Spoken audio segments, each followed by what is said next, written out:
দেখেন এর চেয়ে ওইখানে যাওয়ার কোনো দরকারই ছিল না, কোনো কারণ নাই। আমি তো নিউজ নিয়ে মানে রেফারেন্স নিয়ে কথা বলি, সবসময় রেফারেন্স নিয়ে আমি কথা বলি।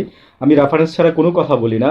কারোর যদি কোনো ডাউট থাকে আমাকে জিজ্ঞেস করবেন, আমি এখানে অ্যান্সার দিব দয়া করে। হ্যাঁ, প্লিজ করবেন এই কাজটা। আমি রেফারেন্স ছাড়া আমার আজকে পর্যন্ত কোনো ভিডিওতে আমি কথা বলি না, এবং এটাই হওয়া উচিত, রেফারেন্স নিয়ে কথা বলবেন।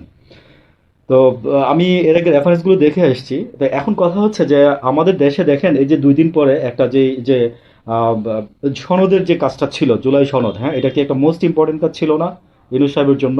আজকে 2-4 দিনে বসে উনি এই কাজটা করতে পারতো না? এদিকে গ্রেফতারি পরোয়ানা জারি হচ্ছে ইয়াদের বিরুদ্ধে, এগুলো তাজুল ইসলামের সাহেবেরও কিছু না, এগুলা ইয়ারও কিছু না, এগুলো আদালতের বিষয়।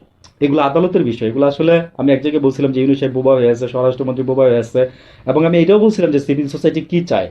দেখেন আমি মাত্র আগের দিন রাত্রে আমতা আমতা করে একটা ভিডিও বানাইছি, হ্যাঁ, দেখি যে কোনো নিউজ মিডিয়া কথা বলে না, কোনো টিভি মিডিয়া কথা বলে না। আমি ক্যান্টনমেন্টের ভিতরের খবর নিয়ে, বাইরের খবর নিয়ে, আরো কিছু ইয়া করে আমি কিছু একটা নিউজ বানাইছি আমতা আমতা করে।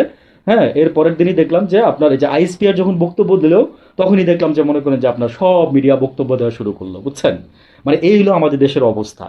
ঠিক আছে, এই হলো আমাদের দেশের মিডিয়া এবং ইয়ার অবস্থা আর কি। একমাত্র হাতে গোনা কিছু পত্রিকা ছিল আর ইয়া ছিল, এরা শুধু এই নিউজগুলো করে গেছে আর কি। তো দেখেন এর মধ্যে কিন্তু আমি জাস্ট যে সিভিল সোসাইটি চাই কি এটা পালাই যাওয়ার কথা আমি বলছিলাম, সে কিন্তু ঠিকই পালাই গেছে। আমি মানে সিভিল সোসাইটি কি চায় আমি এই নিয়ে আমি আমার একটা ভিডিও আছে, আমি ওইখানে বলছিলাম, জাস্ট বলছি আগের দিন রাত্রেবেলা বলছি যে দেখেন এরা কিন্তু পালাই যেতে পারে, চেকপোস্ট বসান এটসেট্রা এটসেট্রা। ঠিক মনে করেন যে আপনার এই যে তারপরের দিনে হাবিব কে যেন পালাই গেল, ওই যে আপনার হাসিনার